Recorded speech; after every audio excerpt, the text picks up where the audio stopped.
നിങ്ങളുടെ ഫേവറേറ്റ് സീരിയലുകൾ ടിവിയിൽ വരുന്നതിന് മുൻപേ സൺ നെക്സ്റ്റ് ആപ്പിൽ കാണാം. ഇനി എല്ലാവർക്കും മുൻപേ കാണൂ. ഇപ്പോൾ തന്നെ സൺ നെക്സ്റ്റ് ആപ്പ് ഡൗൺലോഡ് ചെയ്ത് സബ്സ്ക്രൈബ് ചെയ്യൂ. എനിക്ക് പറ്റുന്നില്ല.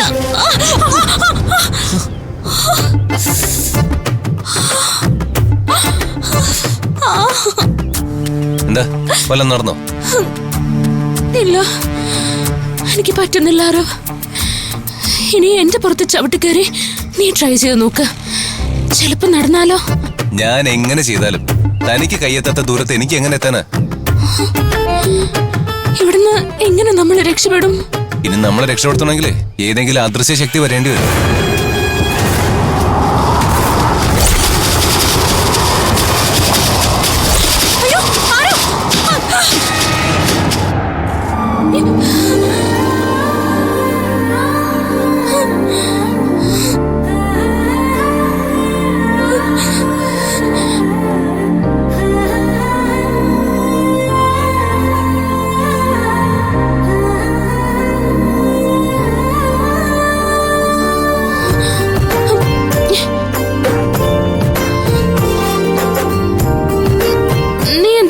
പിടിച്ചത് താനല്ലേ പേടിച്ച് എന്നെ കയറി പിടിച്ചത്?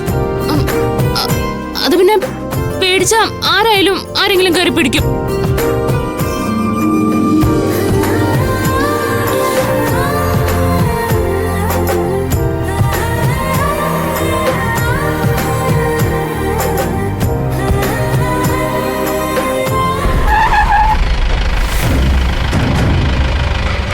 ഇത് തന്നെയല്ലേ അമ്പലം?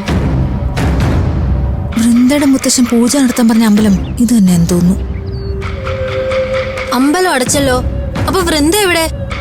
നമ്മളിവിടെ എത്തിയപ്പോഴേക്കും അവള് പൂജ കംപ്ലീറ്റ് ചെയ്ത് ഹോസ്റ്റലിലേക്ക് പോയോ? വൃന്ദയെ വിളിച്ചിട്ട് കിട്ടുന്നില്ല. ഓൺലൈനിൽ കാണിക്കുന്നുമില്ല. എന്റെ വോയിസ് നോട്ട് നോക്കിയിട്ട് കൂടിയില്ല. അവള് കാരണം നമ്മൾ എല്ലാവരും ടെൻഷനിലാവാണല്ലോ. പൂജ നടന്നുകൊണ്ടിരുന്നപ്പോ ഫോൺ സ്വിച്ച് ഓഫ് ചെയ്തെന്ന് പറയാം. പക്ഷെ ഇതിപ്പോ കഴിഞ്ഞു കാണില്ലല്ലോ. പൂജ കഴിഞ്ഞില്ലേ, പിന്നെന്തിനാ ഫോൺ സ്വിച്ച് ഓഫ് ചെയ്ത് വെച്ചിരിക്കുന്നത്? ഫോൺ സ്വിച്ച് ഓൺ ചെയ്യാൻ മറന്നുപോയി കാണും. അവള് നമ്മളെ ഓർത്തെങ്കിൽ വിളിക്കേണ്ടതാണല്ലോ. അതെ, നമുക്ക് ആ ചേട്ടനോട് ചോദിച്ചാലോ. ചേട്ടാ ഒന്ന് നിക്കോ. എന്താ ചേട്ടാ, ഈ ക്ഷേത്രം എപ്പോഴാ അടച്ചത്? ക്ഷേത്രം അടച്ചിട്ട് കുറെ നേരമായല്ലോ. ഇനി വൈകുന്നേരം 5 മണിക്ക് തുറക്കൂ. നിങ്ങൾക്ക് തൊഴാനാണെങ്കിൽ 5 മണിക്ക് ശേഷം വന്നാ മതി. അപ്പൊ ക്ഷേത്രം അടച്ചിട്ട് കുറെ നേരമായി. പക്ഷെ നമ്മൾ ഹോസ്റ്റലിൽ നിന്ന് ഇറങ്ങുന്നവരെ അവൾ വന്നിട്ടില്ലല്ലോ അവിടെ. നമുക്കേ വാർഡനെ വിളിച്ച് ചോദിച്ചാലോ? അയ്യോ, അത് വേണ്ട, അത് പ്രശ്നവും. അവൾ അവിടെയില്ല, നമ്മുടെ കൂടെ ഇല്ലെന്ന് വാർഡൻ അറിഞ്ഞ ഹോസ്റ്റലിൽ വൻ വിഷയമാവും. വൃന്ദ ഹോസ്റ്റലിൽ എത്തിയോന്ന് അറിയാൻ പിന്നെ എന്താ ഒരു വഴി? വൃന്ദ ഹോസ്റ്റലിൽ ഉണ്ടോ ഇല്ലയോ എന്ന് അറിഞ്ഞാ പോരെ. അതിനൊരു വഴിയുണ്ട്. അനു, നീ മനസ്സ് വെച്ചാ നടക്കും. അയ്യേ, നിങ്ങൾ എന്താ ഉദ്ദേശിക്കുന്നത്? നിനക്ക് മനസ്സിലാവില്ല. നിനക്ക് മനസ്സിലായല്ലോ.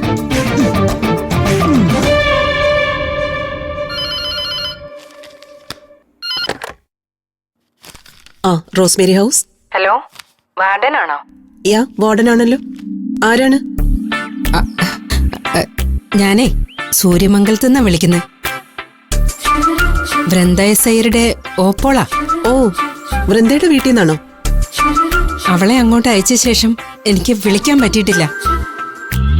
അവിടെ വന്ന ശേഷം വൃന്ദമോൾ എങ്ങനെയുണ്ട്? വൃന്ദ കുഴപ്പക്കാരിയൊന്നുമല്ല. അവളെ നല്ല അച്ചടക്കത്തോടെ ഞങ്ങൾ വളർത്തിയത്. ഒരു മോശ സ്വഭാവം അവൾക്കില്ല. അവള് മാത്രമല്ല മാഡം, അവളുടെ കൂട്ടുകാരികളും അവളെക്കാളും നല്ല കുട്ടികളാ. വൃന്ദയുടെ ഫ്രണ്ട്സിനെയൊക്കെ നിങ്ങൾക്ക് അറിയാമോ? പിന്നെ അറിയാമോന്നോ? ആ കുട്ടികളെ പോലെ നീറ്റായി നടക്കുന്ന വേറെ പെൺകുട്ടികളില്ല. ഇത്രയും നല്ല സ്വഭാവമുള്ള പെൺകുട്ടികളെ കാണാൻ കൂടി കിട്ടില്ല കേട്ടോ. എല്ലാവരെയും ഞാൻ മനസ്സിലാക്കി വരുന്നതേ ഉള്ളൂ. അല്ല, വൃന്ദയുടെ ഓപ്പോൾ ഇപ്പൊ എന്തിനാ വിളിച്ച്? വൃന്ദമോളെ ഒന്ന് ഫോണിൽ കിട്ടുവോ? ആഴ്ചയിൽ 2 ദിവസമെങ്കിലും അവളോട് മിണ്ടിയില്ലേച്ചാ എനിക്ക് ഉറക്കം വരില്ല. അല്ല, വൃന്ദയുടെ ഫോണിലേക്ക് വിളിക്കാറില്ലേ? ഞാൻ രാവിലെ മുതൽ ട്രൈ ചെയ്യാ. വൃന്ദയുടെ ഫോണിൽ കിട്ടുന്നേ ഇല്ല. അതുകൊണ്ടാ മേഡത്തെ വിളിച്ചത്. അവള് രാവിലെ ക്ഷേത്രത്തിൽ പോകുന്നു പറഞ്ഞായിരുന്നേ. പോയോ ആവോ അറിയില്ല. ആ വൃന്ദ അമ്പലത്തിൽ പോയിരിക്കുക. ഇതുവരെ ഇവിടെ എത്തിയിട്ടില്ല. മാഡം, വൃന്ദ എത്തിയില്ലെന്ന് ഉറപ്പാണോ? ഈ സമയം വരെ എത്തിയിട്ടില്ല. അമ്പലത്തിൽ നിന്ന് ഇറങ്ങി ഷോപ്പിങ്ങിനോ മറ്റോ പോയിട്ടുണ്ടാവും. ഉടനെ വരുമായിരിക്കും. ഇനി എന്ത് ചെയ്യും നമ്മള്?